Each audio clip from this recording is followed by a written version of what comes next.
corruption. And how do we bounce corruption? We talk about it. It's the Podium. On behalf of the CEO and the management of 32FM 94.9, I want to wish you all a very Merry Christmas, dear listener. Let's start this way.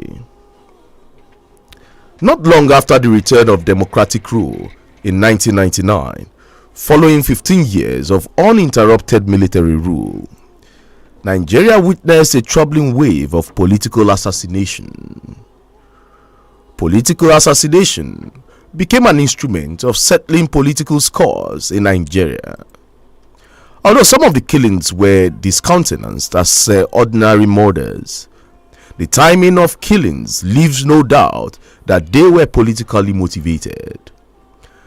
Actions by the government and police to stem the ugly tide and find the killers were insufficient and ineffective. Today on the program, we'll be looking at the subject from the standpoint that there is no real democracy where people are afraid to engage in political competition for fear of being assassinated. Hence, political assassination constitutes serious danger to Nigerian democracy. We'll be looking at how we can prefer solutions to this. It's the Podium on 32FM 94.9.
The Podium on 32FM 94.9. I am CHIKE, OGBOGU. We'll be looking at political assassinations and we'll also be looking at corruption in Nigeria. Let us look at this part. Corruption in our churches in Nigeria. We're celebrating Christmas. Let us stir the polity a little bit. Let us look at corruption in our churches. Remember, we are trying to bounce out corruption. And how do we do that? We keep engaging ourselves and talking about it.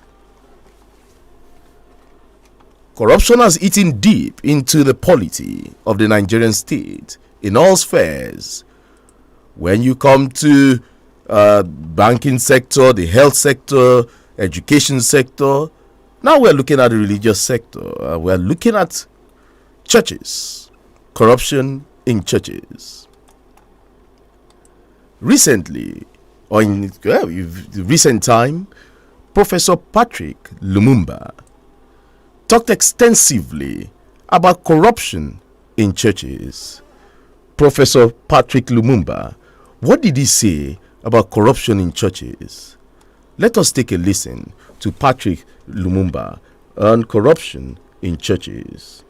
A country which, if God were to judge us correctly, ought not to exist on the face of the earth. It ought to have received the treatment of Sodom and Gomorrah. But the only beauty in Kenya is that God has found 50 people. That is the only reason why God still preserved this country. But his patience is running out. Our cup of iniquity is getting filled by the day, and we do not know it. How is it getting filled by the day? On a daily basis, we are becoming a country that is Holocaust. To preside over our transport department, they take the money compromise the quality of our roads, and men and women die on those roads. And then we say that that is not genocide. It is genocide. And those men claim to be Christians. We give men and women the opportunity to preside over our counties. And our nurses are on strike for 1 month. And our doctors are on strike for 1 month. And not the president, not the opposition leader, not any member of parliament talks about it. And we celebrate them because of our ethnicity. You, the Kikuyu, say, Modo wa Nyuba. You, the Luo, say, Oduadu. And you, the Kamba, say, Osa Vinyamo Kamba. How can a country run that way? How can a country run that way? And we claim to be Christians, and we are so corrupt. We are destroying the next generation. And that is why James,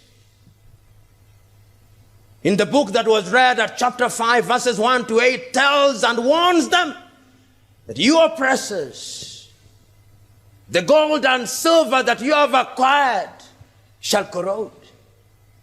All these things that you have acquired that make you feel important, it is nothing. The great Alexander the Great, who had conquered half the known world before the birth of Christ, at his deathbed, instructed the doctors to prepare a coffin with his hands outstretched, that it may be known to the world that you came with nothing and you go with nothing. And he asked that the pallbearers be his doctors to tell the world that when death cometh, even the doctors cannot stop it. Yet in our vanity, we believe that when we acquire things, then we are immunizing ourselves from something. The last time I checked, greed is like drinking salty water. The more you drink, the more you want, but your thirst will never be sated. We have individuals in our communities, including ourselves, who engage in graft and corruption either wittingly or unwittingly, but most of it is wittingly. And we celebrate these individuals. In Kenya today, when I look at the men and women in the opposition, when I look at men and women in government, and I remember that not so long ago I had the advantage of working in an organization that investigated them. I'm bound by the oath of secrecy, but I can generally say, I look at them and say, God save Kenya. God save Kenya. These are the individuals who will save Kenya. These are the individuals, the pharaohs who have acquired the garbs of Moses, cheating us that they are Moses and they are pharaohs in disguise. God save Kenya. The tragedy is that the Kenyans either do not know or do not care.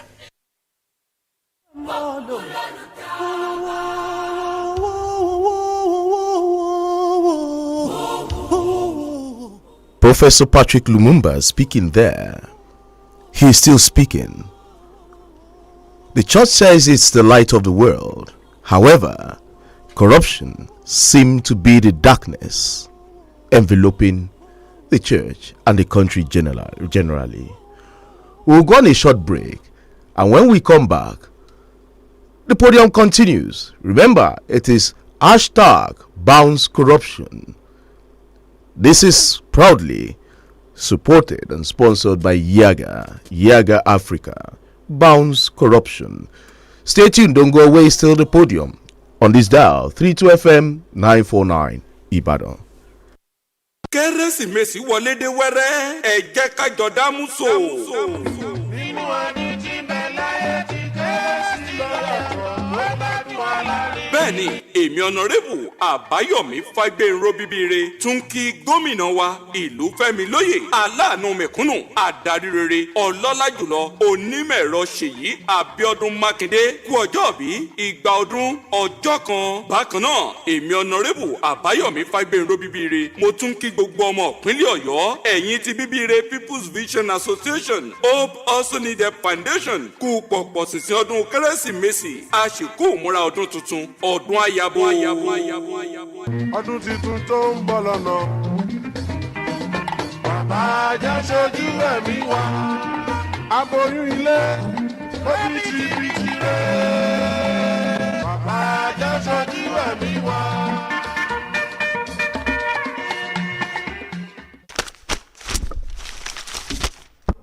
ń wá tẹ̀ ń da lérú. páálí figo cap aba capsule ni mò ń wá. èmi ni mo mú èmi ni mo tọ́jú ẹ̀. obìnrin yìí má fẹ́ òdodo ọ̀rọ̀ ṣe yẹ̀yẹ́ o. kí ló bá rí wo.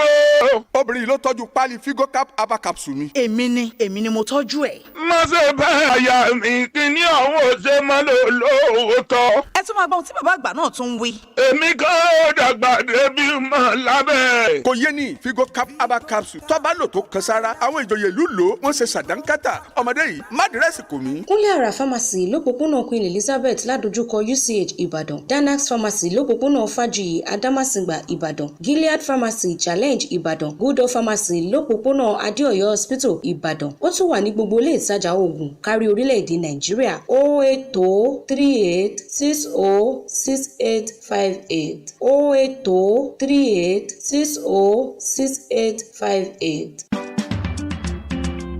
àmàlà àtẹwédú ọ̀gá ni nínú oúnjẹ tí ń ṣara lóore ńlẹ̀ yìí bí n bá jàmàlà tán máa làágùn ara mi á sì yá gágá. ẹ ti ń jàmàlà ti pẹ́ èlùbọ́ kan ti wá jáde báyìí tá a pẹ̀lú vitamin A ti ń ṣàtọ́kùn àlàáfíà lágọ̀ ara Titan yam flour èlùbọ́ Titan àrà ọ̀tọ̀ èlùbọ́ tó ń jáde láti iléeṣẹ́ Titan Farms tẹ́ ti mọ̀ bí ẹni mowó nílẹ̀ yìí tó fi dókè òkun èlùbọ́ Titan ní gbogbo ẹni tí kì í fìlera wọn ṣeré ń jẹ báyìí ọ̀nà ìgbàlódé la fi gbé jáde láyìíká tó mọ́ tótó ìròyìn ayọ̀ ni pé ẹ̀dínwó ìdá 43 lórí àpò mẹ́wàá tẹ́ bá rà láǹfààní tẹ́ jẹ lásìkò òpin ọdún yìí owó péréte lèlùbọ́ Titan bá jáde níléeṣẹ́ Titan Farms láti wá kófà aláìlẹ́gbẹ́ yìí ẹ máa pe 0906-007-9714 èlùbọ́ Titan gbádùn ẹ̀mí ẹ pẹ̀lú àmàlà tá a fi èlùbọ́ Titan rò.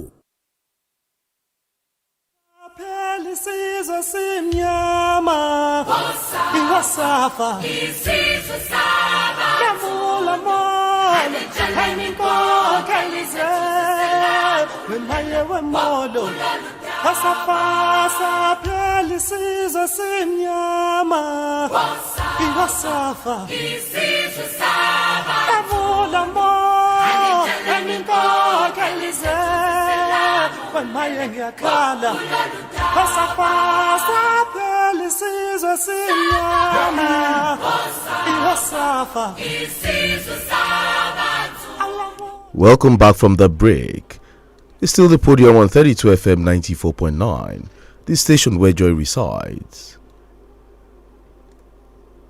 Before we went on the break, we were looking at corruption in churches. How can the church lead a fight against the very corruption it has fostered and furthered? The church can help with adult literacy campaign. The church can help with building schools and universities, which some of them do today. The church has money. The church has money. The church can actually help with public health enlightenment against HIV and communicable diseases. Some churches do that. The church has enthusiasm. What the church lacks is that which is needed to lead a moral regeneration. Some churches lack genuine discipline and moral courage. The fight against corruption needs self-denial, true modesty, and commitment. Can the church buy these? The church seems not to be able to afford these, and they can't even feign them. The church has philanthropy. Some people see it as a notice me variety, but it has lost the values and practices that discourage and anathemize corruption. Can the Nigerian church fight corruption? Can the Nigerian church fight corruption? I ask again, can the Nigerian church fight corruption? Christian ethics and doctrines have since been corroded by materialism. The rot that ravaged the society has gradually crept into the church. And when it came, the church didn't expose them, the church didn't clean it. Instead, the church wrapped it with a foil or superficial righteousness. So the rot remained and festered, and it made the church lose its sense of smell. The church grew familiar and comfortable with it. It made the church easy and conducive. Some churches today have come to resemble social clubs. The infected church has bogus ambitions. Some people call it the Christian business center, seeking for returns on investments. Some of them have the biggest buildings, they have the highest number of customers. The loyalty must be to the brand. The devotion sometimes can be so superficial. The infected church struggles to be appealing and attractive. There are so many issues to be raised. A spiritually thirsty congregation is fed with engrossing carnal challenges. They are consequently infested with a ravenous appetite for material acquisition. Values are thrown to the dogs. Recognition is reserved not for Sunday school teachers, but for multi-millionaires who help the pastor travel his route of fantasy. The idea that works, which includes donations and offerings, can atone for sins, become entrenched. Such a church can do many other good works. It can help wax gospel records and produce Christian movies. It can organize youth empowerment programs and organize motivational talks. It is still useful to the society. But a church that has discarded the bulwarks Christ built against worldliness cannot be the light of a corrupt nation. The church must understand that it is handicapped. The Nigerian church has chosen to be like the world. Some of them have chosen to be like the world. Let us listen more to Professor Patrick Lumumba talking about Christianity in Africa. But I suspect that they know, and they have simply chosen to do what was described by the prophet Isaiah. They have eyes, but they do not see. They have ears, but they do not hear. They have a form of Christianity, and Christianity has only become a fig leaf with which we hide our moral nakedness. We must interrogate our Christianity, because if it were true that being Christians immunize us from greed, then this country would be one of the countries with the least corruption in the world. It cannot be right that we are 80% Christian, we claim, and we are one of the most corrupt nations in Africa and on earth. This corruption that is alive and well in us, it is alive and well in us because we think that corruption and the things that we have acquired illegally are going to save us. But when you read the book of Luke, that conversation between Christ himself and that rich man, the young rich man comes forth and said, "Good teacher, good teacher, What do I do to go to heaven? Follow the commandment, Christ says in his divine soft voice. And he says, I've followed all those commandments from my boyhood. But then Christ said, but there is one that you have not done. Go out and sell your things. Once you have sold them, distribute them to the poor. Then you shall, having unburdened yourself, go to heaven.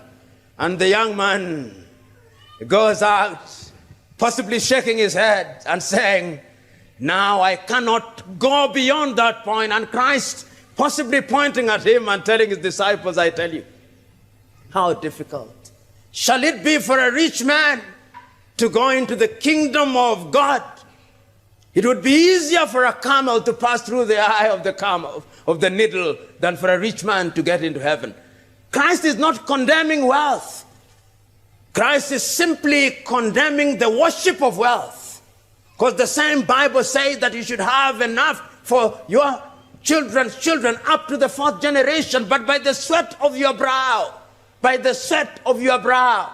Not by taking things that belong to others. What we are condemning and what Christ is condemning is that we should not use our position to acquire things that don't belong to us. And I'm submitting to us that one of the reasons why Africa and Kenya will never realize their potential is that our appetite for that which is evil has been sharpened. Waswahili wanasema kinolewacho hupata. Our appetites are so sharpened that our conscience is seared. Our conscience is numb. We can no longer tell the difference between good and evil. And because we cannot tell the difference between good and evil, we engage in good and evil on a daily basis. And that is why Isaiah says, woe unto you who call light day and day light. And corruption is to be found in very many places. Corruption is not only to be found in the political arena. Corruption is found even in churches today. You know, a friend of mine with whom we don't agree on many things, but we agreed on this one, once told me, the church has become so mechanical, so structured in form, that there is no space for Christ and God. And that I thought was very deep. We have structured our worship services in such a way that God is only mentioned occasionally, that God is only worshipped occasionally. And I normally sometimes ask myself, how was Christ worshiping? Christ was an itinerant preacher who engaged in dialogue on a daily basis. Christ would come and find a few people and engage them in a discourse on matters of the heaven. When he talks about the parables of the unleavened bread, when he talks about the parable of the sower, when he talks about the parables of the wheat and the tares, Christ is an itinerant preacher. He did not have a title. Today we are hankering up after titles. There is no shortage of apostles and bishops in this part of the world. Woe unto them on the day of judgment. They'll be told, we know you not. So the question is, we who are seated here, we who are Kenyans, we who know what is good and right, are we the salt of the earth or we are the light of the earth? This is the question that we must ask. What is our contribution? I'm told at one time by a friend, whether this is a true story or is an apocryphal story, I do not know. But in some airport in the Middle East, that there was a signpost saying, you can leave your goods here, they are no Christians.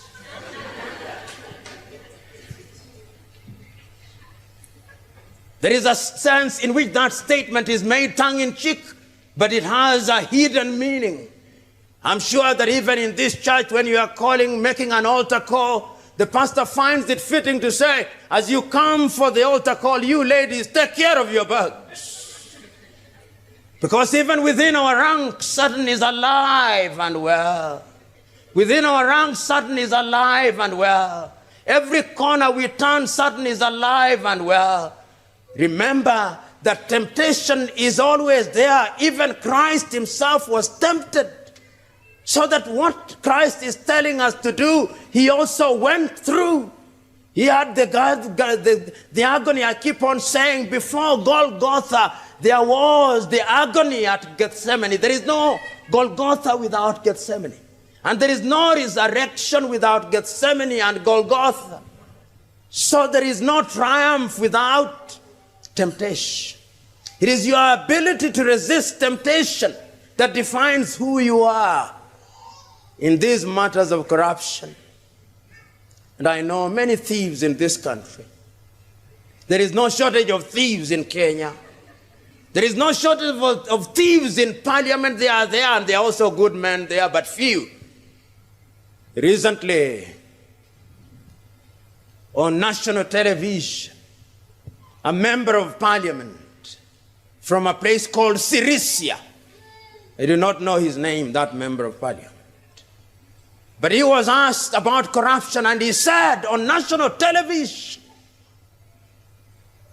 that we normally receive bribes between 10,000, 100,000 and 50,000. All of us, he said on national television. And he was asked a direct question, do you yourself receive bribes? He says, I do. And even right now, he said, there is a matter in which I'm involved, in which fellow members of parliament have asked for 56 million. And he asked the interviewer, who can refuse money except God? I'm telling him that we can refuse money, and we have. There are good men in this country. I subsequently sent an SMS to the ESCC telling, arrest this individual. I'm still waiting for the answer. Because I believe such a one as that ought not to occupy the position of leadership, but I fear that such a one as that will be re-elected again. And when you elect such men and women to come to parliament, we can pray and fast all we want. But the last time I checked, if you elect Lucifer and his angels, there is only one thing that is going to happen, something satanic. And I'm submitting to us that indeed, as we are looking at the country today, and you watch these individuals in the 47 odd counties, these men and women, the bulk of them, are making promises to us. They are telling us they'll build bridges where there are no rivers. They'll build bridges. They are now telling us that they shall cause manna to fall from heaven. They are telling us that they shall make ice out of water and water out of ice. And they shall make fire out of ice, they are telling us. They are telling us that upon their election, our lives will change dramatically in the same way that Paul of Tarsus became Paul. They are telling us that Kenya will become El Dorado, the land of gold, on the day of their election. They are telling us. They are telling us that their manifestos contain the secrets of alchemy that will allow us to convert bronze into gold. They are telling us. They are telling us that the skyscrapers of America in New York will be transplanted and be planted in Kitui. They are telling us. Or they are telling us that all the beautiful things that are happening in Europe will, in the twinkling of an eye, invade our country and will never go back again. They are telling us. And unfortunately, we believe them.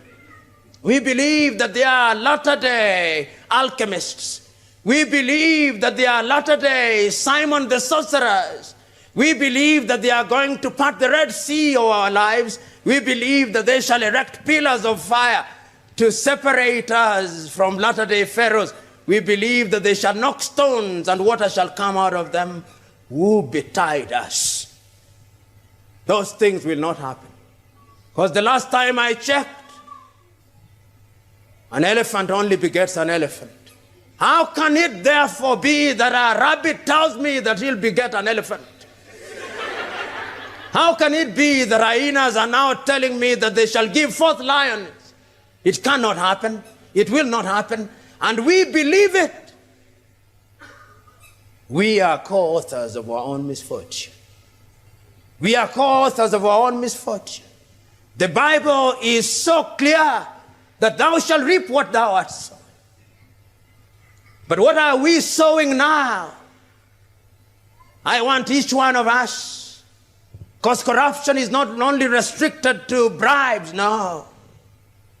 Inspect your heart.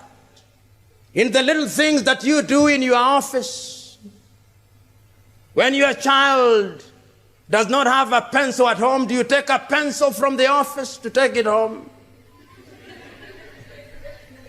What do you do in private? Because we are in the business of doing that, and you don't think that that is corruption. You imagine to yourself, if every worker were to take a pencil from your place of work.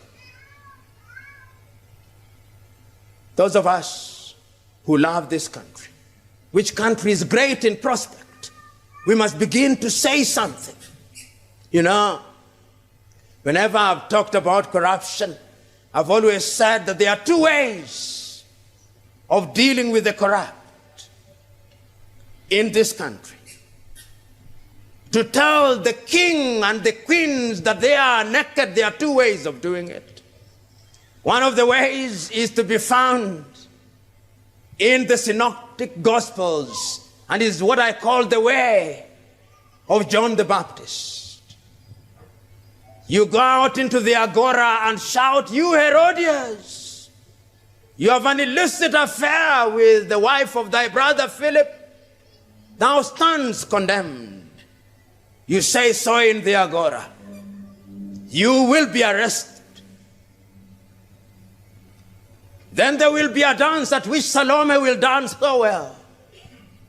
And Salome will be asked to name her prize. And Salome will name her prize as the head of John the Baptist. So if you choose to shout in the agora against corruption, you must be prepared to pay the ultimate price.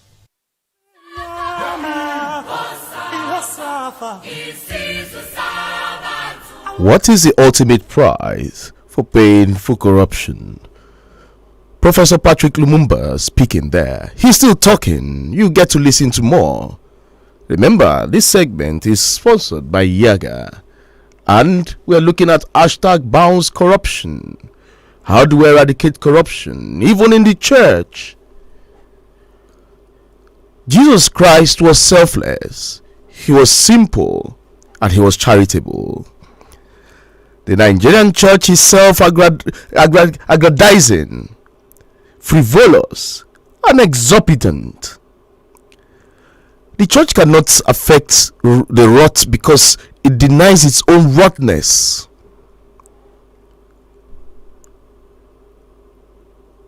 We have come a long way. People are even getting tired of saying that the Pentecostal pastors behave like obas than missionaries. They behave more like kings than missionaries. Their temper and attitudes are often those of children. If you are in doubt, check what fascinates them. Cars, houses, jewelries, first-class tickets, prodigal parties, empty religious rituals.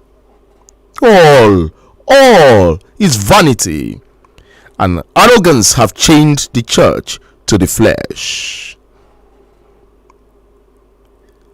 Some churches have nothing to teach the society. Materialism has crippled the church.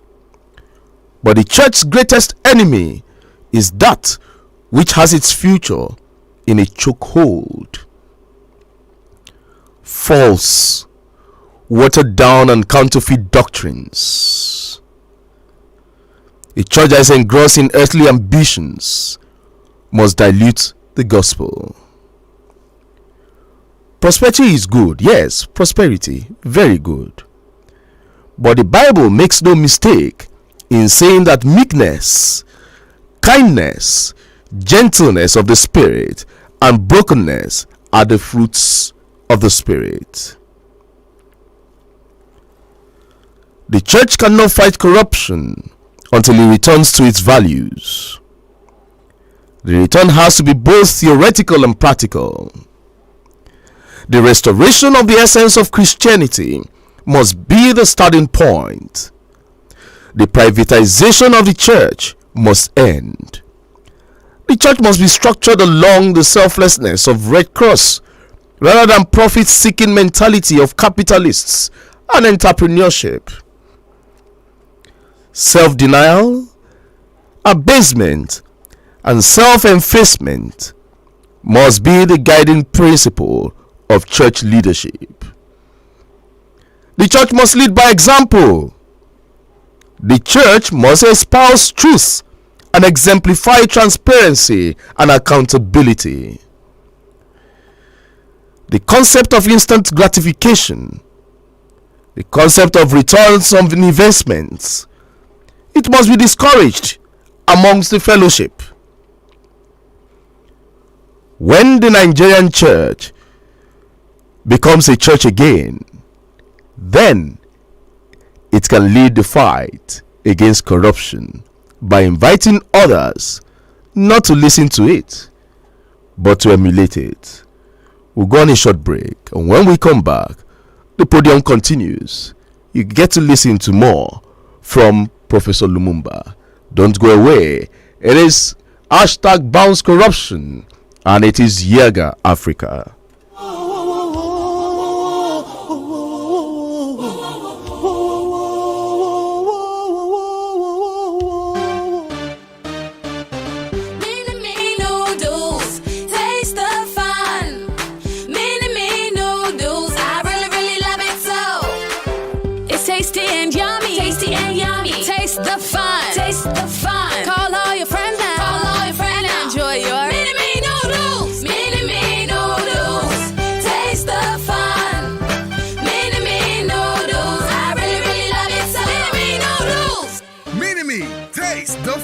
Hello Báyọ̀, ojú ọ̀nà márosẹ̀ yẹn ni mo wà báyìí. Níbẹ̀ lọkọ̀ mi dẹnu kọlẹ̀ sí. Kódà mi ò ní. Dákun lówó pè tó láti tẹ̀síwájú pẹ̀lú pè yìí. Rárá o, kò jẹ́jẹ́ bẹ́ẹ̀. Kí ni ìdí? Ìpè yìí ṣe pàtàkì gan ni. O bá ti rìsáàjì ń gbà náà. Bẹ́ẹ̀ ni, ṣùgbọ́n mi ò sí níbi tí mo ti lè rìsáàjì báyìí. Ó ṣe kúkú yáwó ìpè lẹ́ǹkan. Yáwó ìpè kẹ̀ báwo? Pẹ̀lú Glow Borrow Me Credit, o lè yáwó ìpè kó o sì san padà lẹ́yìn náà. Bẹ́ẹ̀ ló rọrùn. Ìwọ sá ti pè *321# kó o sì jẹ́ láṣẹ ibẹ̀. Lóòótọ́, ó ti lọ wà jù. Glow ń dúró ti ni nígbà tó jà jùlọ.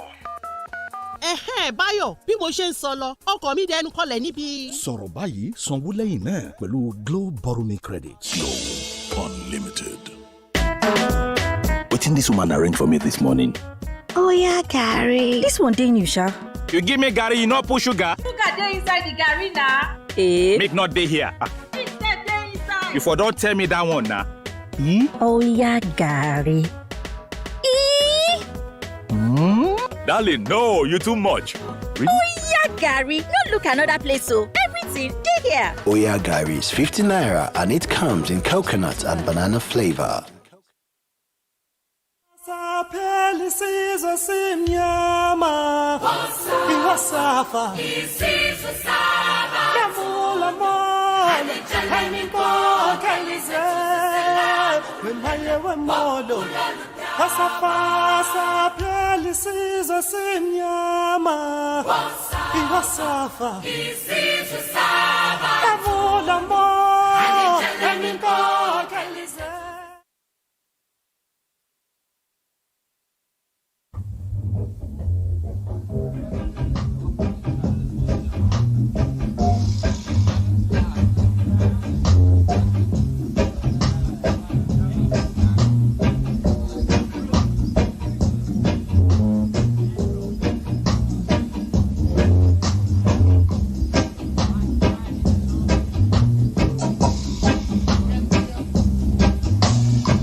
Welcome back. Is the Podium on 32 FM 94.9, and I am CHIKE OGBOGU, looking at corruption in churches. Before we went on that break, I came up with a conclusion. When the Nigerian church becomes a church again, then it can lead the fight against corruption by inviting others not to listen to it, but to emulate it. What is Professor Patrick Lumumba saying? How many of you are prepared? Because the last time I checked, if you've not found anything, Martin Luther King Jr. used to say, for which you are prepared to die, you have no business living. All of us must find something for which we are prepared to die. Then we are worthy of living. It is incumbent upon us as Christians and patriots to point out the evils that bedevil our country, not with the arrogance that will inflame the anger of the leadership, but with the firmness that will open their eyes. We must do that consistently without fear of consequence. But there is another way also of doing it depending on the circumstances, and that way I call the way of Nathan. Nathan visits David and he tells David, "O king, in your kingdom there are two people, one very rich and the other one very poor with only 2 animals, and the one who is very rich takes the one from the poor one." And David says, if there is such a one in my kingdom, then such a one should be punished. And he says, "O king, it is you. You have taken Uriah's wife, and you have sent Uriah into the battlefield, and he is dead there." There is a sense in which we must determine what is the right approach. There are times when you use the method of John the Baptist, and there are times when you use the method of Nathan. Choose what is appropriate. Choose the instruments of first resort when first resort is at hand. Choose the instruments of last resort when the last resort is at hand. But never, ever stop doing the right thing. Those of you who are familiar with the World War II will remember this famous report, which I do not render in the manner in which it was rendered, but I render it in this manner without losing its substance. The famous statement attributed to Martin Niemöller. When they came for the Jews, I said nothing because I was not a Jew. When they came for the communists, I said nothing because I was not a communist. When they came from the trade unionists, I said nothing because I was not a trade unionist. When they came for me, there was nobody to say anything. The moral of Martin Niemöller's statement is, and when there is danger, shout against it. And we put it so very well in Kiswahili, mwenzako akinyolewa kichwa chako kitie maji. Because there is a sense in which you could be the next. Kumbukeni mtego wa panya uingia waliomo na wasiokuwemo. Na pia tukumbuke kilichompata ngwena na kiboko ni vivyo.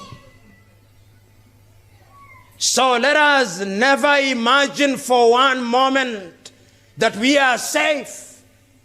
Throughout the ages, we have seen good men fight corruption. It is not a battle that started yesterday. We have told ourselves that it all started in heaven. And then we descended to the Garden of Eden and we saw the exploits of Lucifer. Then we went to Sodom and Gomorrah and we saw the contention between Abraham and God.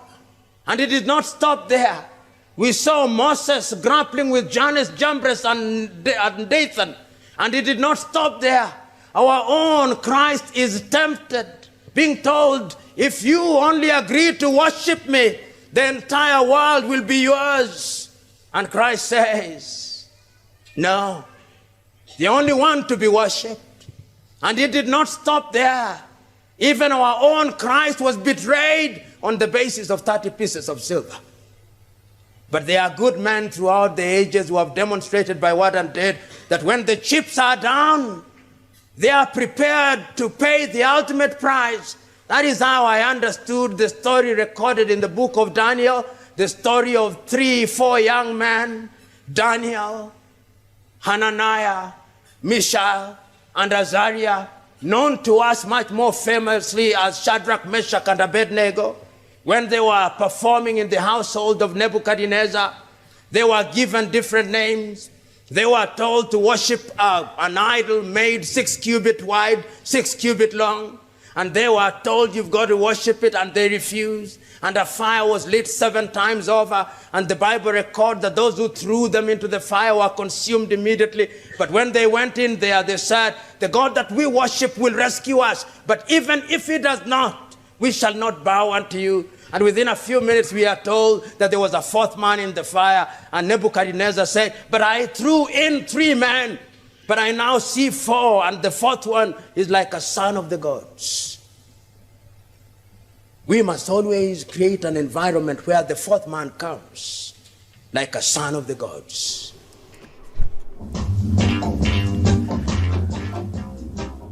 Professor Patrick Lumumba there. The 4th man. How do we embrace the 4th man? The 4th man is the God being and is celebrated today. Christ. Lest I forget again, to you dear listener, I wish you a very Merry Christmas again. But while celebrating Christmas, remember my last admonition. You have to remember it. It talks about corruption in churches. When the Nigerian church becomes a church again, then it can lead the fight against corruption by inviting others not to listen to it, but to emulate the act. How do we stamp out corruption in churches? Are you there? Let's have your thoughts. 0705 5000 949 and 0809 7000 949. Hello, good morning. Okay, 0705 5000 949 and 0809 7000 949. Those are the numbers to call to join this. With me in the studio this morning, where we'll be discussing on the second phase of the podium this morning, we'll be looking at political killings in Nigeria and the reason why government has not been able to bring the perpetrators to book. I have with me a public relations consultant and a very loyal Nigerian, a patriot to the core. His name is Honorable Rotimi Johnson Ojasokpe. It's good to have you this morning, Honorable. Good morning, Nigerians, and I wish every one of us a beautiful and memorable Christmas. All right, it's good to see you after a very long while. It's been like 2 years I saw you last. I think so. Okay, we'll be looking at political killings in Nigeria. We'll be moving away from corruption in churches. That segment was sponsored by Yaga. I remember it is Operation Bounce Corruption. Operation Bounce Corruption. We'll go on a break now, and when we come back, we'll enter that discussion proper. How many people have been killed in Nigeria, and how many deaths have been unraveled? Do you remember this popular slogan, who killed Delegiwa? Who killed Pa Alfred Ruwani? Who killed Dipo Dina? What of Funshaw Williams? And many like that, who pay tribute to a man who 20 years ago in Ibadan was killed gruesomely. He's the Cicero of SRK, and the person is none other than Chief Bola Ige. Stay tuned, don't go away. Still the podium on 32 FM 94.9.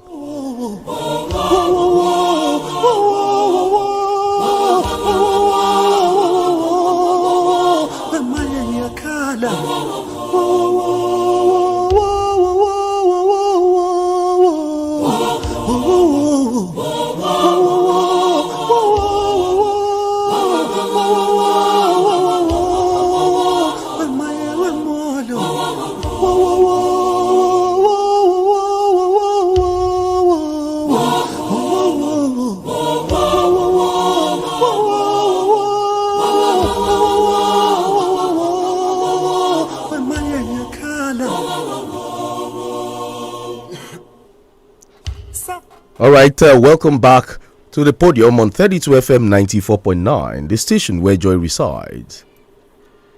A magazine columnist in Nigeria once wrote, "If you want to die, join the PDP." He was actually making reference to the spate of killings, although not exclusively, but more rampant within the ruling People's Democratic Party in Nigeria as at that time. The killing of two gubernatorial aspirants in the southwestern states of Lagos and Ekiti, both PDP gubernatorial aspirants, within 3 weeks of July and August 2006, further brought to the front burners the bane political assassination has brought to Nigeria's fledgling democracy. Since the Fourth Republic political takeoff in 1999, there have been many unresolved assassinations believed to be politically motivated. This development has again brought into focus the unfolding dangerous trend in politicking in Nigeria. High-profile political killings are gradually becoming a potent tool used by Nigerian politicians to settle political scores. The list of persons who fell to the bullets of the assassins or narrowly escaped such includes Chief Bola Ige, Chief Harry Marshall, Alfred Dikibo, Andrew Agom, Funshaw Williams, Ayodara Mola, just to mention but a few. We'll be looking at this. While the cases described above are a sample of some of the more high-profile killings in Nigeria, they do not constitute an exhaustive list. Chief Bola Ige, Nigeria's Justice Minister and Attorney General at that time, was shot in his home in Ibadan on the 23rd of December 2001, becoming the highest level politician to have been killed in Nigeria while in office. Ojasokpe, it's good to have you once again on the podium. It's always a pleasure.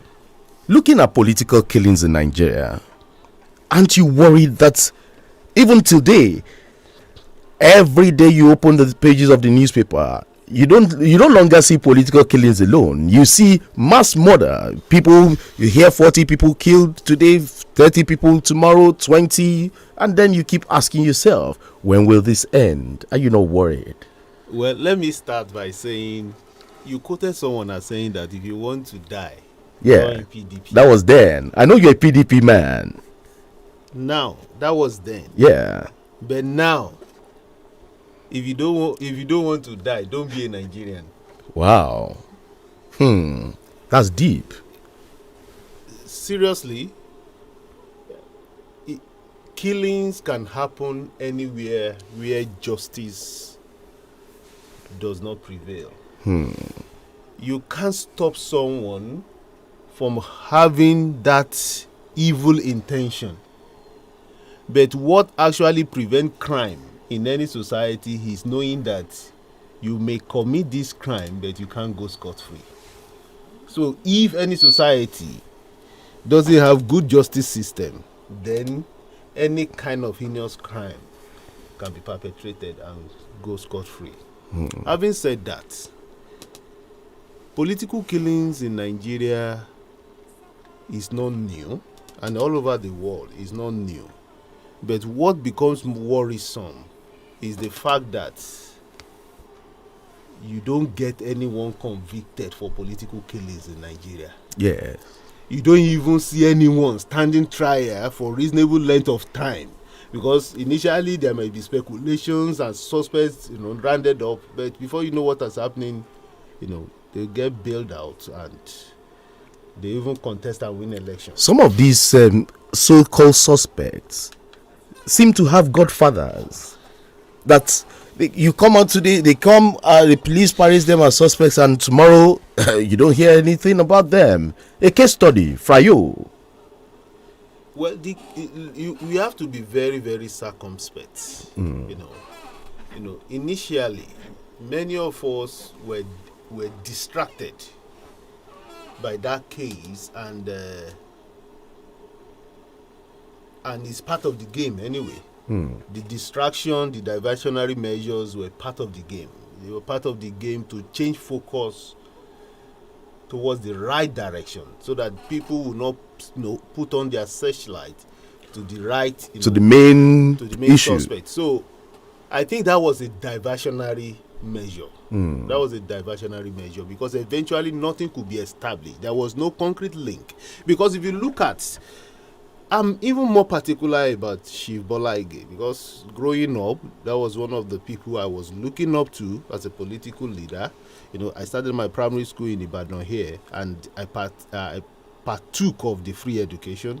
And interestingly, because my family name happened to be Akifenwa, the then commissioner for education in Oyo State was Mojisoluwa Akifenwa. So I was a star boy in primary school. People, I dress well. They will assume that maybe I'm the son of the commissioner, Yeah. So that really, built some things in me. I look up to the governor then, Chief Bola Ige. I like Chief Mojisoluwa Akifenwa of blessed memory now, even though I never met him. But, as a child, that helped me to create a vision of the kind of life and the kind of people I should look up to, at a very tender age. And having said that, so when he died on that fateful Sunday evening, 23rd of December 2001, interestingly, I was planning to contest the election as councillor. And the following Monday or Tuesday morning, I'm not sure, I think it was the following morning, I went to the local government to collect my tax clearance. And the woman that was going to, issue the tax clearance asked me, what is this meant for? Hope is not politics. I paused and I answered that because he was looking straight into my eyes with so much concern. I said, it's politics.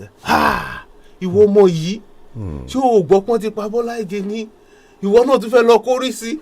She was talking as if collecting. She was concerned. You understand? And that was a vivid example.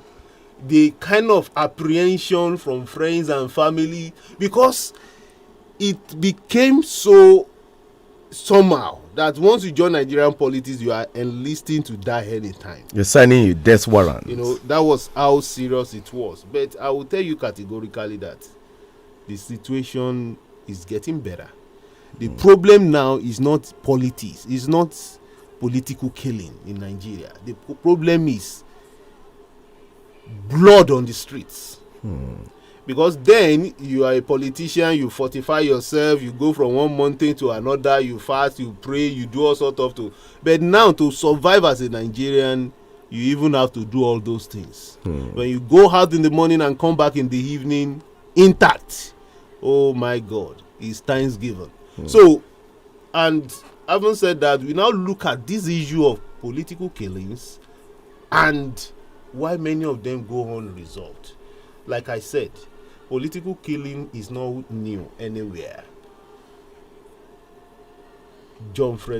Kennedy was killed. The president of the US, he was killed. So, but where we have problem in Nigeria is, where is justice? Till today, we don't know who killed Minister for Justice. And it seems that since Minister for Justice died, was assassinated, we actually have our justice system in intensive care units. Because that was an icon. Not only for democracy, but for the sensitive office he was occupying. And if that could happen, it's as good as the commander-in-chief of the armed forces being murdered without any resolution. So, and if you now look at that, you now wonder, how long do we remain in this kind of situation in this country? Because 20 years ago, we mourned that the Minister of Justice was murdered. But 20 years after, we find ourselves in a situation where even the children of justice are being killed on Nigerian streets. That should give more concern now, Because if we have good justice system and we have leaders with conscience, some of these things will have been prevented. Some of these things will have been prevented. We have spate of killings, commissioner killed in Katsina. In Katsina State. A serving commissioner killed by bandits. House of Assembly member murdered. So these ones, do you call them political killings because they are political office holders? I don't think so. But that is the level of degeneration in our security architecture and our justice system. Because if you have perpetrators and suspects that have been convicted for some of these heinous crimes, it will have reduced. But like I said earlier, as long as you know you can commit a crime and go scot-free, you are emboldened, and others are emboldened to also perpetrate such. I will give you a very good example. In Nigeria, there was nothing like celebrated kidnapping until this guy, what's his name? Evans. Yeah. Until today, Evans has not been convicted. And because people never knew, all those that were, they have these criminal tendencies, they don't know how to, exercise their enterprise. They now saw someone that made billions of naira through kidnapping. They're like, we can even be smarter than this guy. Because some of them would know him. We knew him now. He went to secondary. You understand? But if punitive measure has been railed out to him, wow, he would have served as a deterrent to others. You understand? Yeah. Well, I may be able to do what Evans did, but definitely the kind of conclusion, ending, finishing that he had be awaits whoever told since line. But in Nigeria, we don't have such. We have bandits killing, we have terrorists killing, and we have S-men killing, and we don't have scapegoats. We don't have justice system. We don't have justice system that can nail them. And we have a situation where we are having celebrated pardon, state pardon for criminals. Then we are still on a very pathetic journey. We are on a long thing. Well, you talked about scapegoats just now, and then you told us the story of how you would have been a scapegoat, but for the cry of that woman in 2001 when you wanted to obtain a form to become a councillor. Don't you think today the youths want to engage in politics, but the fear of political killings is drawing some of them back? It could be a factor militating the youths from engaging themselves in politics. I didn't stop from collecting the form then, no. She almost stopped you, but you went ahead. She almost stopped me. She almost stopped me because I had to give it a second thought because of her emotions. I didn't know her from Adam. When a stranger just shows such emotion, you have to think twice. But our youth today, they are seriously not deterred from contesting. It's just that we don't have enough of such that will have the courage to step out. Those who step out, they've weighed the options of likely being gunned down and the options of looting the treasury. So one thing will motivate you above the other. So they would rather go to loot the treasury. Loot the treasury and get enough funds to be able to fortify themselves. So you have our political office holders going about. It is worrisome because when you think this way, you don't see anything concrete that will come into governance when they get there. When they think about looting the treasury or dying, and they go further with faith and their boldness and that brevity and say, okay, let's go loot the treasury. What then will they do when they eventually get there as per governance? You should look at it critically. Yeah. Because there was a time a former AIG in the National Assembly said that he discovered that many of the suspects that he personally tried for different crimes are also sitting with him in the chamber. Pathetic. You understand? So if you have that kind of people in the chamber, what do you expect? The future is bleak. You understand? So, and you have a situation where a lot of people made money outside the country and come back. You don't know how they made the money. And it's after they have gotten elected into offices that you now say, Nigeria, for instance, the major motivation is opulence, is liquidity. Once people know you are wealthy, they don't care the source of wealth. And if you're talking about church leaders, they are also product of the system. The main yardstick in Nigeria to measure success is opulence, not impact. No, it's opulence. How many cars do you have? What kind of shoes do you wear and all that? That's why Hush Puppy will be trending on social media, will be so popular. That's why this this man in the East, that's Obi Kubana too. Yeah, will be trending, and you have top politicians flocking with him because nobody cares. And as long as nobody cares, even the younger generation will told that part.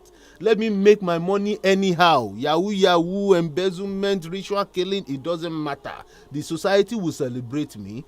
The religious organization will give me, titles, and everything goes. You talked about value system. How do we re-engineer this system? How do we re-engineer it? Unfortunately, you cannot re-engineer a value system from down up. It can only be from up down. And that is why the family setting is so critical, because it's the kind of example you show that the younger generation follows. Look at it now.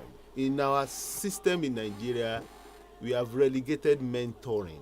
We have relegated mentoring. Forget about all those who shout Hawoist and other politicians. I always laugh because it is for personal benefit, not because they identify the ideology in these people they are following. They are only political jobbers. You understand? So, because there is no mentoring, there is a gap. And unfortunately, the crooked ones, they know the importance of mentoring. Though not as in mentoring, but how to bring up followers, and they raise followers, because they operate more like gangsters, they operate more like cults, like a cartel. So they know the successor, so they know who to hand over. So because they live knowing that they can be gunned down any moment, so they have rankings. But those with the true values, they don't seem to care about raising the next generation. So there is a generational gap in those who have the true values. And that is why many of the times they are lone rangers. You gun them down, that is the end of that era. Of that era. So what happens? I will give you many examples. Abiola died. Who took over from him? Not even his son. Who else identifies with him? That era is gone. Bolage died. He was like the chiefest of Hawoist. The flock scattered. Who took over? You just have people who benefited, from the political re-engineering in the southwest, and that was all. You can continue the name. Funshaw Williams died in Lagos, and that was the end. So you must look at it critically, that our value system must come from top. We must, whether coincidentally or intentionally, we must have a good leader that will become the president of Nigeria and be able to show good examples. We just need to have this for a reasonable length of time to have this, value readjustment. But as long as we have leaders who publicly display wealth, despite Nigeria being ascribed the headquarters of poverty, then you have Nigerians that want to get wealthy at all costs, not minding who dies or who gets hurt in the process. All right, we'll go on a short break, and when we come back, we'll look at some questions here. What are the implications of political assassination for democratic governance in Nigeria? How can political assassination be curbed in Nigeria? Then we look at the PDP in Oyo State. Stay tuned, don't go away. Ayọ̀ tèmi Farms Limited ìròyìn ayọ̀ rèé fún gbogbo olùgbé ìlú Ìbàdàn pé ẹja odò yíyan tá a ti ṣe lọ́jọ̀ pákéjì fún jíjẹ gbogbo ènìyàn láì ní dọ̀tí nínú rárá tó ń ti iléeṣẹ́ Ayọ̀ tèmi Farms Limited jáde tí wọ́n ń pè ní Fisherman Smoked Catfish ló ti dùn tí gbogbo ènìyàn ti ń rà láwọn gbogbo inú ọjà ìgbàlódé supermarket tó ń ta àwọn ọjà tiwantiwa káàkiri ìlú Ìbàdàn pàápàá jùlọ lọ́dọ̀ àwọn ẹ̀yà Ìgbò tó ń ta nǹkan ọbẹ̀ bíi ọ̀gbọ̀nọ̀ ẹ̀gúsí àti bẹ́ẹ̀ bẹ́ẹ̀ lọ ẹ sọ fún wọn pé ẹja Fisherman Smoked Catfish lẹ fẹ́ rà yálà ní supermarket tàbí ọjà tiwantiwa káàkiri ìlú Ìbàdàn lẹ́yọ̀ lẹ́fẹ́ àbí lọ́pọ̀ fún alára tó tà gbogbo ẹ̀ pẹ̀lú owó pọ́kú lẹ́ẹ̀mọ̀ rà lọ́dọ̀ tiwọn. bákan náà ni àǹfààní free delivery wà fún gbogbo ẹni tó bá fẹ́. àjọ NAFDAC buwọ́lù fún jíjẹ àti títà láti jẹ́ alágbàtà. ẹ kàn sí ọ́fíìsì Ayọ̀tèmi Farms Limited tó wà ní Base 1 Checkmate Plaza opposite Ìyànà Adéọ̀yọ́ Ring Road Ìbàdàn. ẹ̀rọ ìbánisọ̀rọ̀ wọn 0706-399-5909 lẹ́ẹ̀kan sí 0706-399-5909. Fisherman Smoked Catfish eléyìí dùn ládùjù. Want some mouth-watering magical moments that connect and truly touch the heart this Christmas? My name is Ife Mogeku of Ife's Kitchen, and I am so excited Christmas is here. So let's make magic with Mamador. So visit Mamador website on mamador.ng and Instagram and Facebook pages at mamador.ng for some deliciously tasty holiday recipes like never before. Enjoy a deliciously nourishing Christmas with Mamador. Have you heard? Jadabans is the home of state-of-the-art electronics and appliances.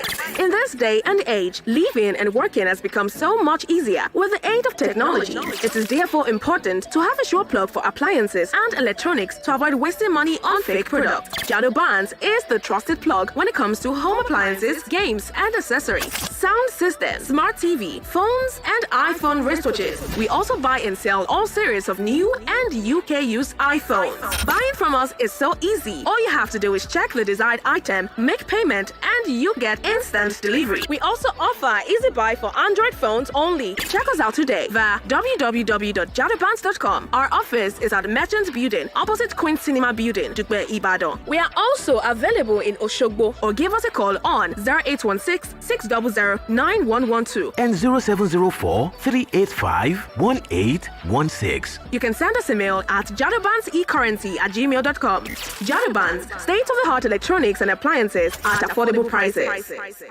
Mọ ohun tó ń ṣẹlẹ̀ ní àyíká rẹ nípasẹ̀ ìròyìn BBC ní Yorùbá. Nítorí kí o tó lè tayọ, o ní láti mọ̀ ọ́n.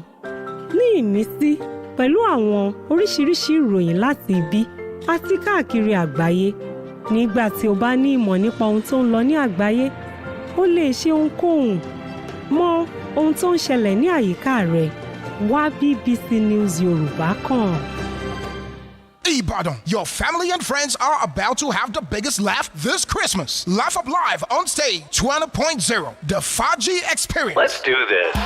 Starring the King of Comedy, Ali Baba, Mr. Macaroni, Benga Adeyinka, Princess, Woli Agbarimo, Ashiri Nepo, D1, Dr. Smile, Shete, Say, Keteru, Rapping Daddy. Music by Nice, Small Doctor, DJ Sax, Peasy, Show Natural, Jesse King, Femi Odewale, Azu, DJ Sexy, and more. Venue, Jogger Center, Yellow Carpet, 2 p.m. Platinum Table, 1 million naira. Silver, 500,000 naira. Gold, 200 and 100,000 naira. VIP, 10, 5, and 2K. Buy your tickets online at busybody.ng. All Film House Cinemas, Chrysalis Restaurant, Iris Store at the Palms Mall. Dress code, white and gold. 100K to be won for best dresses. Laugh Up Live 20.0 is powered by Goldberg, MTN, Irasa, Devon Kings, Lekki Gardens, T-Pumping, Angostura. Official media part, 32 FM. Safa peli sizo simnyama Iwasafa isizo saba Yamula mole Hainiko kelize Wemaye wemodo. Welcome back. It's the Podium on 32 FM 94.9, and I've been discussing with Honorable Rotimi Johnson Ojasokpe. We've been looking at political assassinations in Nigeria and the way forward. And why is it that they've not had anybody brought to book so far? Let's start from 1986, 87, up till now. We've not had anybody convicted for killings in Nigeria. But before we went on the break, I asked you a question, Honorable. So, what are the implications of political assassinations for democratic governance in Nigeria? Well, in all sincerity, save for the fact that it portrays Nigeria as a country where anything goes. In times of, discouraging political participation, I've not seen that, affecting participation in politics. Okay. One of the things I've only noticed from personal experience, and which I often joke about with my friends in politics, is that everybody goes for fortification. Because whether you like it or not, you have families that will always remind you that, oh boy, they can kill you anytime. Where you are going to is not child's play. So I tease my friends and colleagues, because some of them, when you hug them, you see the shams on the arm, in the waist, And some I've even had cases of those who even put live tortoise under the agbada. You understand? But I tell people that you can't blame anyone for seeking spiritual fortification and protection. It's funny. Everyone will only go to where you believe. Yeah, it's funny. But let me ask you, are you fortified?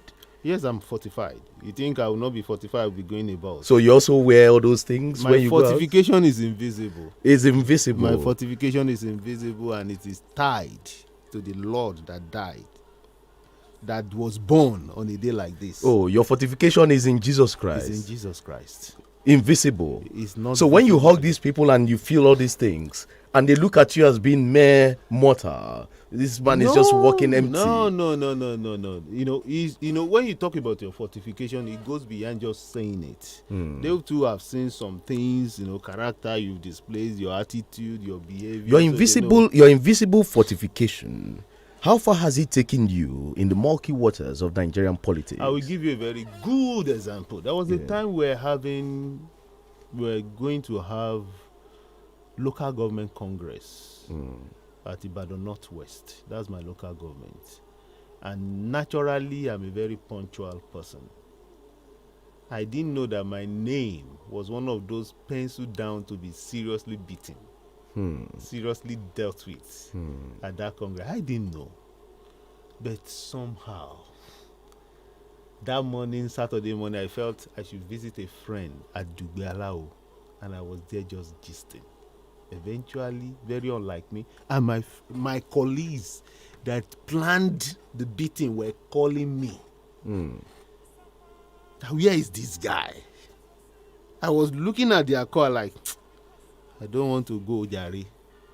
Eventually, I was like 45 minutes to 50 minutes late, and just when I was negotiating the bend opposite, there used to be this tall building, corner to come to that Onireke Road. Yeah. I met those that were running without slippers. You know what we call yam pepper scatter.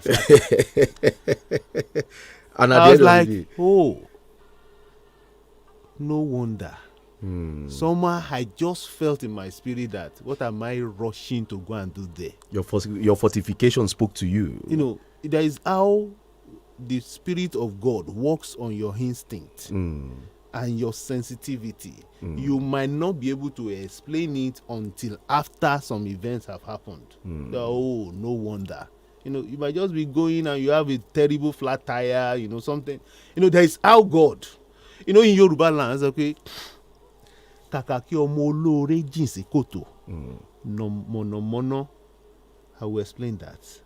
Rather than for the choosing child of a good man to fall into a ditch. The lightning will strike, because to give light just enough for you to, lightning is in microseconds, just for you to see that there is a ditch.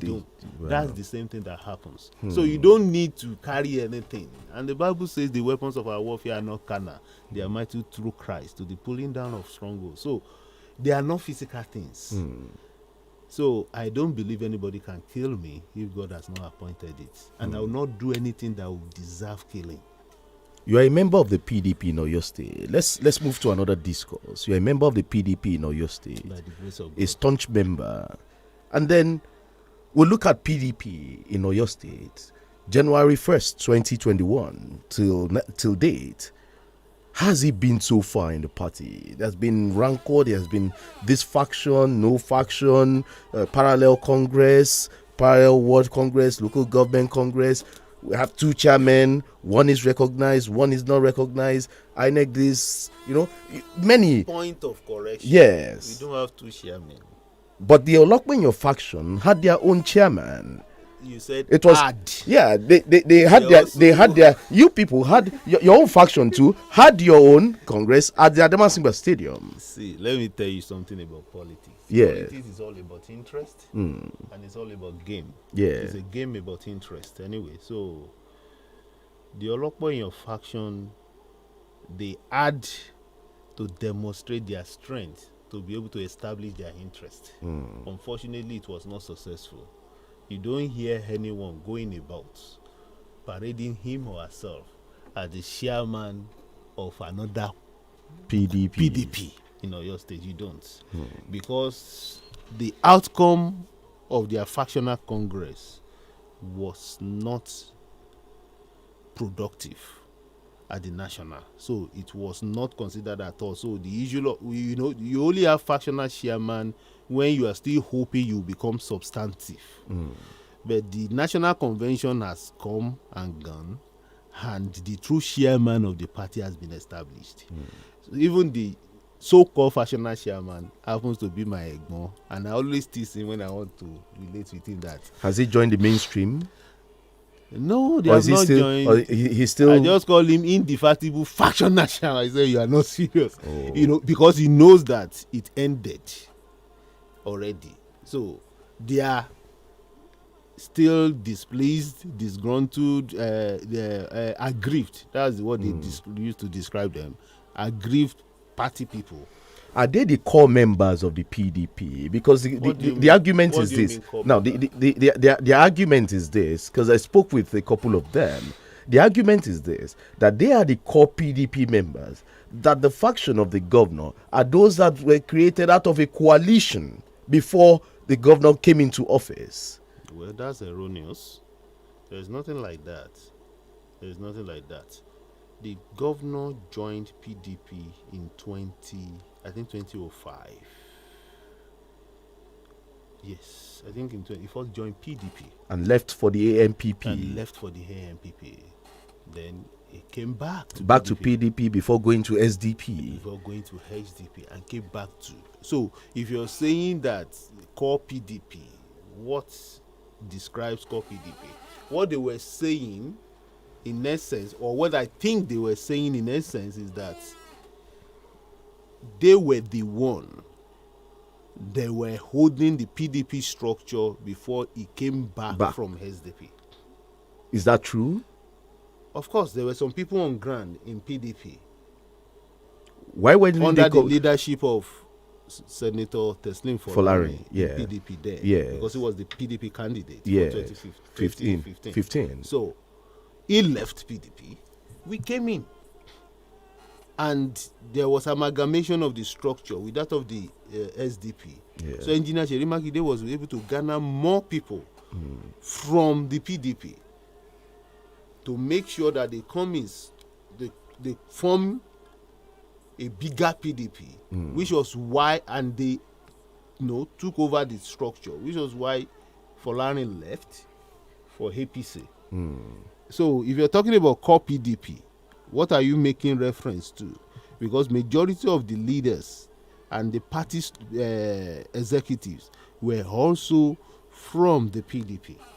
But traditionally, it's whoever is in charge of the party that determines some of the key offices positions in the party, just to be able to secure your candidature and for those who you want to fight for. That's just it. So the major problem now, the crux of the problem now, is the positions within the party. No. Don't say that. The crux of the problem now was, and is still anyway, is that some people's interests have not been factored into. It's not really about the party structure. Then what is their interest? They just wanted to establish the fact that if you don't factor our interest, we'll make the party. What seemed to be their interest? Like I said, you need to ask them particularly what's their interest. But from my own point of view, I think they just want better recognition. Better recognition. They just want recognition. They want settlement, monthly largesse. They want patronage.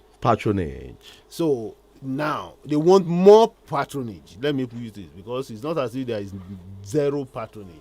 They just want more. They just want more patronage. Patronage.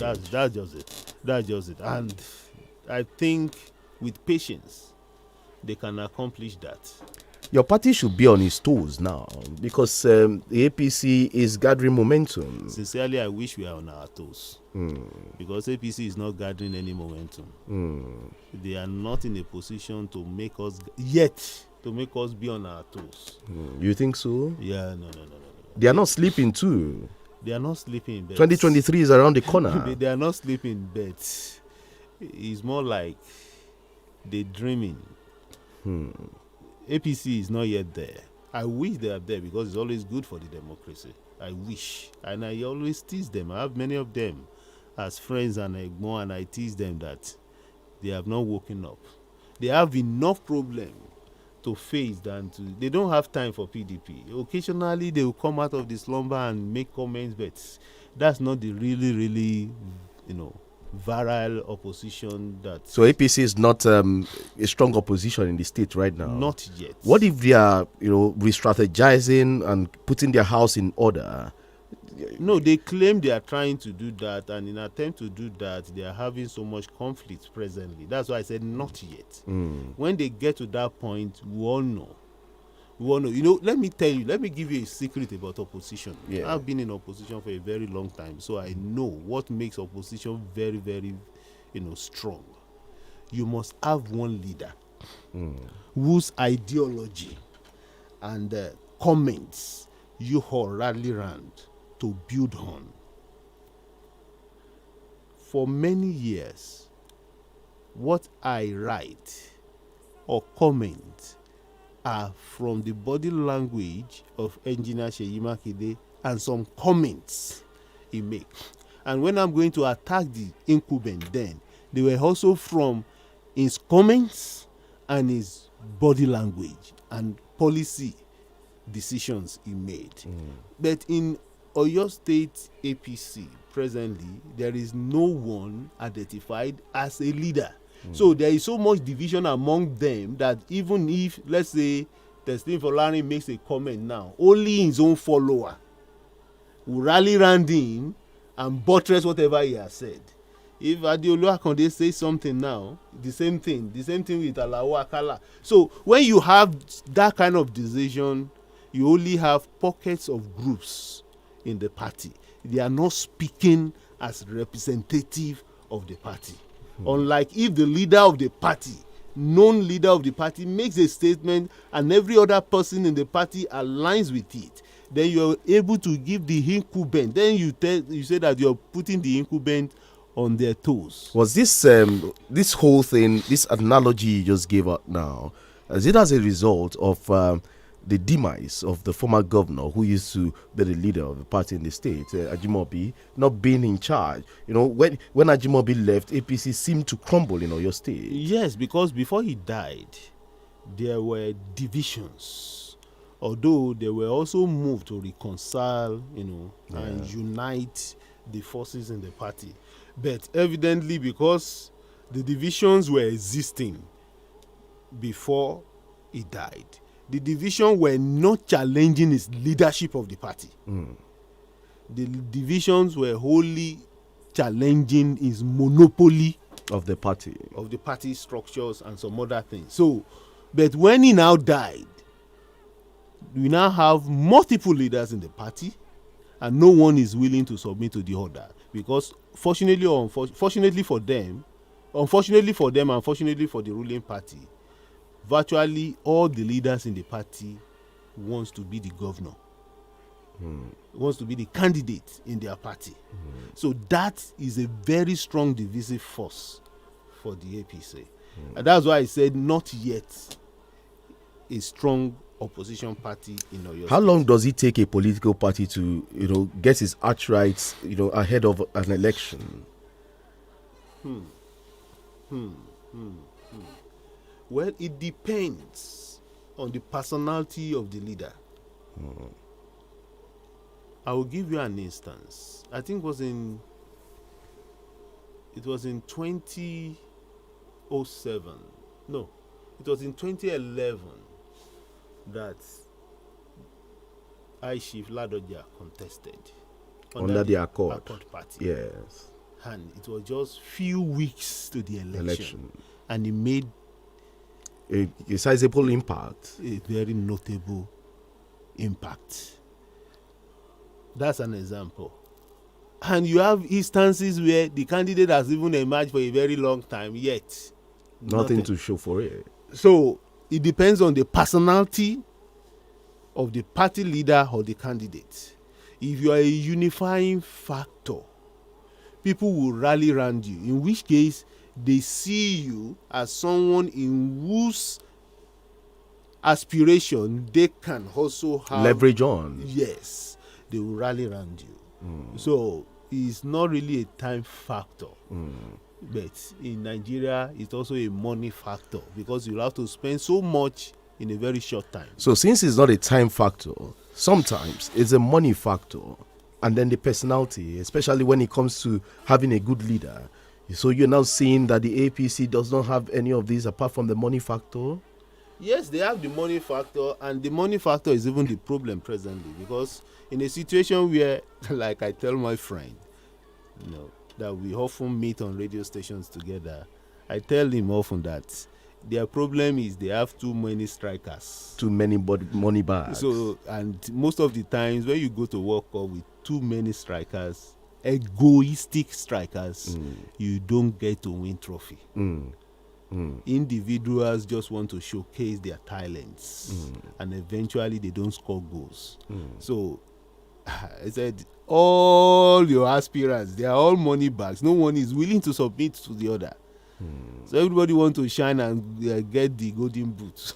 And so the PDP will capitalize on this. Unlike PDP, till today, do you know of any governorship aspirant in PDP? I'm asking you. I feel it's too early. It's too early. It's too early to determine. Why is it so early for them? Why is it not early? Because they are in the opposition. No. For the PDP, you are incumbent, so it's too early. Let me tell you, the factor that often divide political parties, particularly at the states, is the aspiration for governorship. Because that's the highest office at the state. And that is what determines the alignment of all the other political aspirations.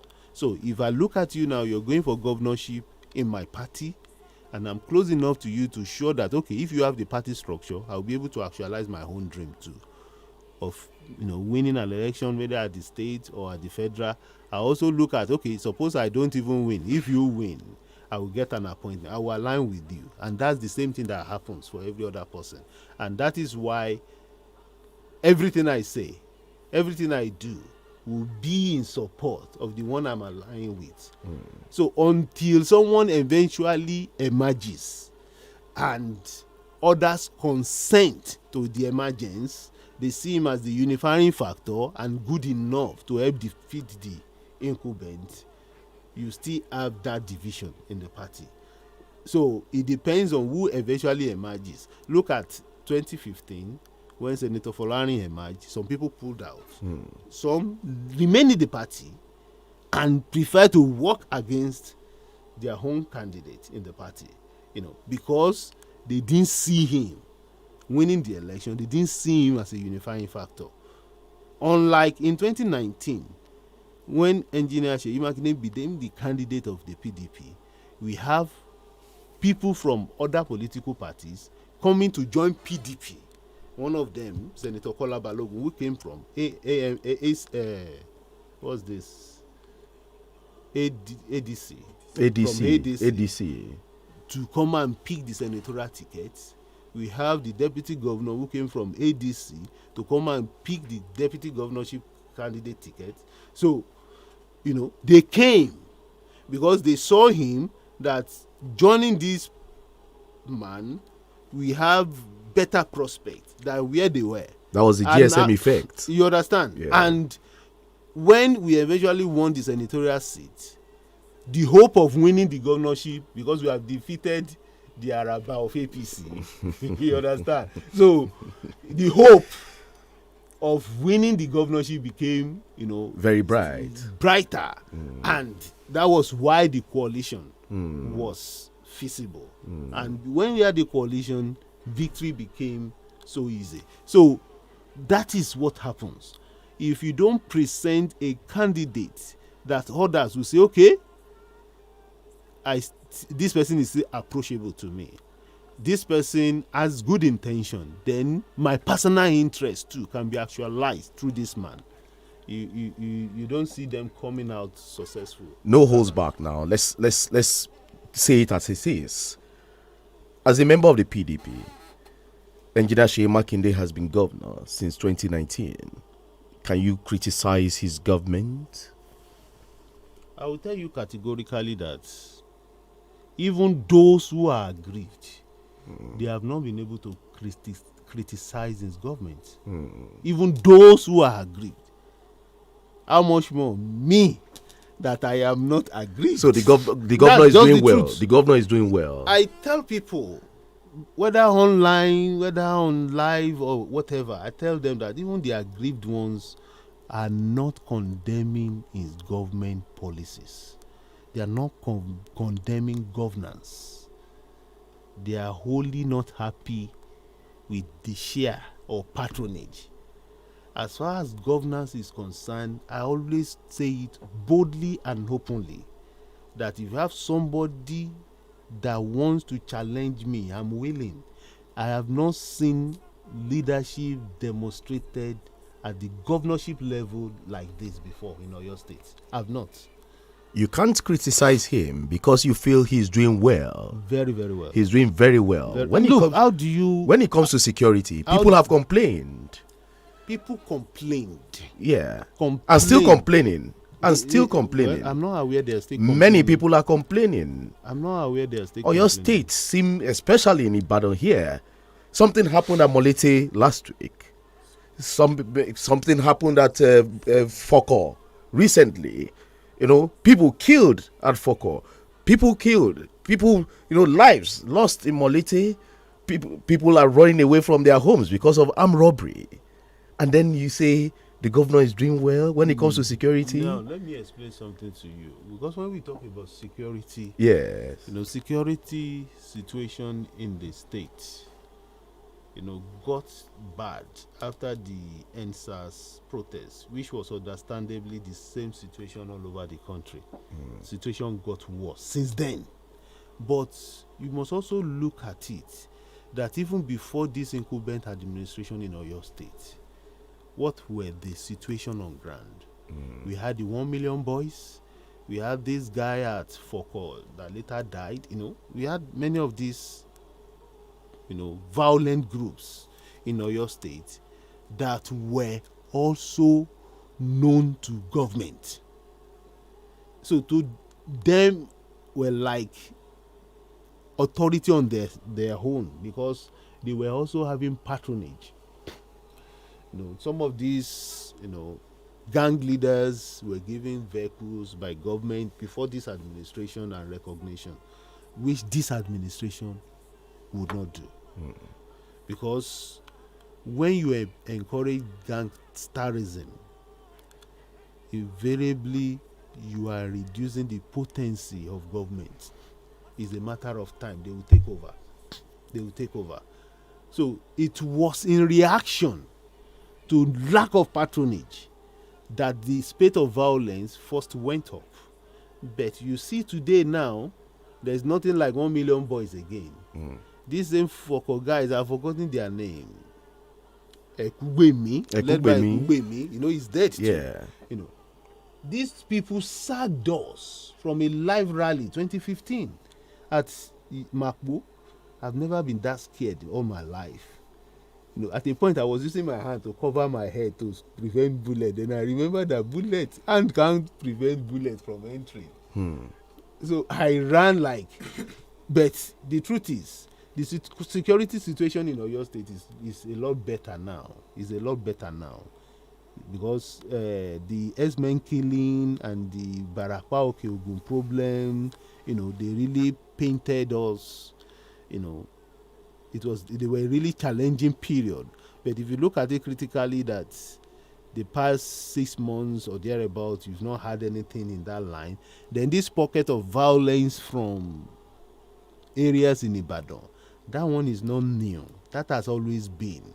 So when the case of inflation and poverty has gotten to this level, invariably the violence, the crime of robbery, burglary, fraudulent activities will increase because the hardworking ones, when there is poverty, will want to work harder to make more money. The criminal-minded ones will want to perpetrate more crimes to make more money. And you don't forget the fact that this is the same system where nobody cares how you make money as long as you are displaying the wealth. Look at the PMS. That's the park management system. Yes. Recently, at Queen Cinema, there, some of these guys wanted to obtain money from a bike guy and eventually killed the guy. On the morning, we're here, and his story filtered. And we went there, we saw the boy. They even took the young boy to the government house protesting, the bike guys. And then you ask, has the government or the governor been able to curtail the activities of these PMS guys, or is he scared of acting? Maybe he's scared of rebellion from the PMS. There is no kind of rebellion that can come from the PMS. If he stops the activity today, what happens? No. You should get something right. Yes. The PMS. There's nothing wrong with the PMS. The individuals heading it. But there are guys in the PMS that might become unruly because they have been in the system before they are brought into that structure. So if you have such, it's not the PMS operation that was or that is problematic. The individuals who are assimilated. So what we should focus on is these individuals that perpetrate heinous crimes, even though they are in PMS, are they punished?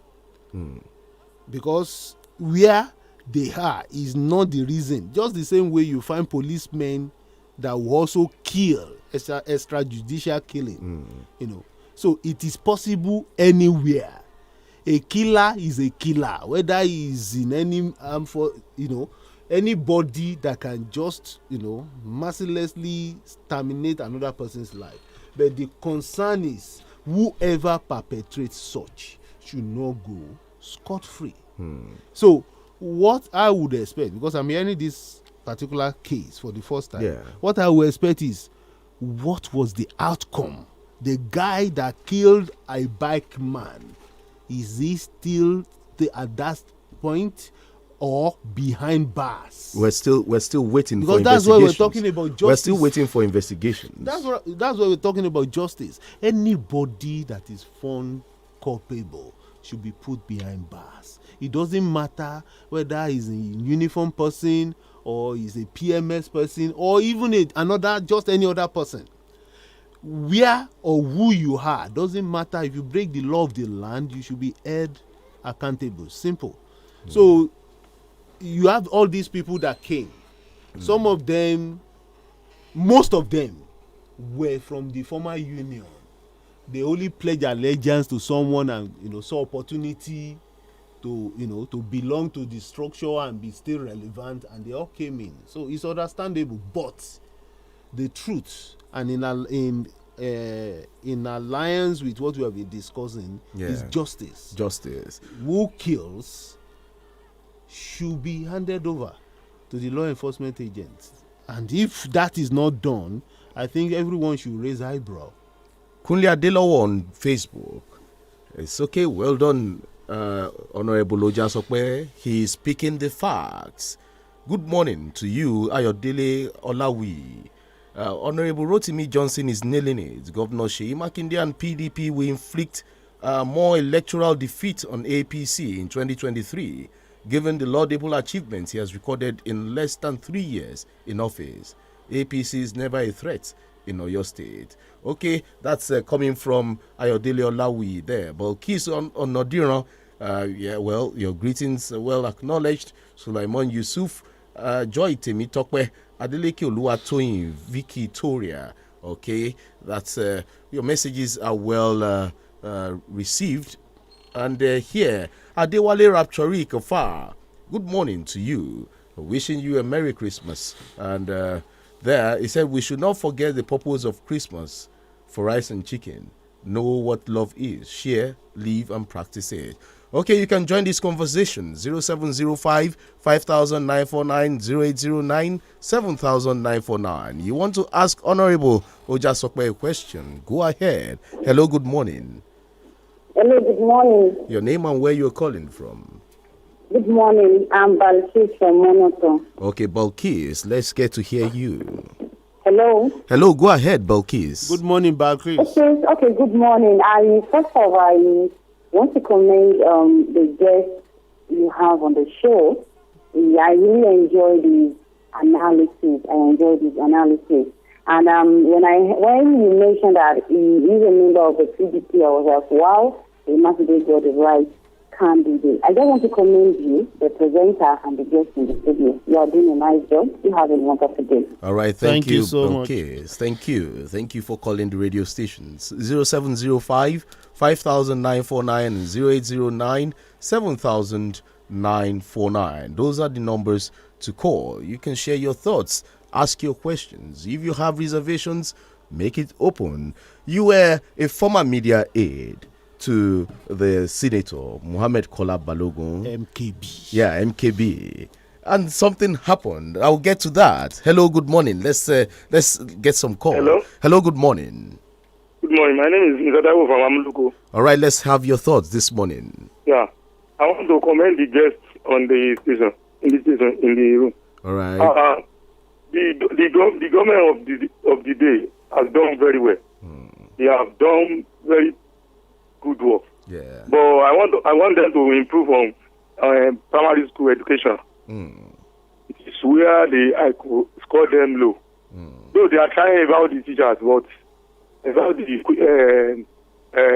amenities and the necessary thing for the school to run.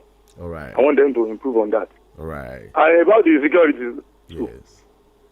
The guests who get there to know that the pass system. People are complaining about the demand ahead that thing, and the demand have questionable character. Yeah. And people are complaining that they should not choose that man. Look at what happened in road. The boy that was killed there, and the man said he was aware of that. That is wrong. That is untrue. Everybody know that those people are not. They are not good people. That is it. All right. Thank you for your thoughts there. Hello. Good morning. Okay. 0705 5949 0809 7949. Hello. Good morning. Hello. Good morning. Good morning. Your name and where you're calling from? My name is Sulaiman Sharif. I'm calling from Manara. All right. Let's have your thoughts this morning. Yes. Firstly, I want to give kudos to the speaker over there for speaking the truth. So about the security in Oyo State, from my own point of view, even the security system in Oyo State is very peaceful than other states. Even you can commend the governor for the emergency number that he threw out. That 614, even is very working very well.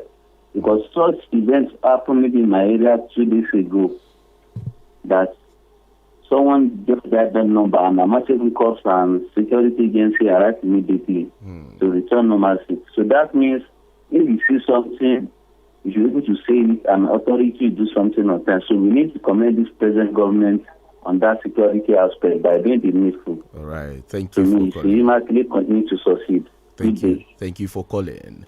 Well, before we leave the studio, Honorable Ojasokwe, you left MKB mutually, right? Yeah.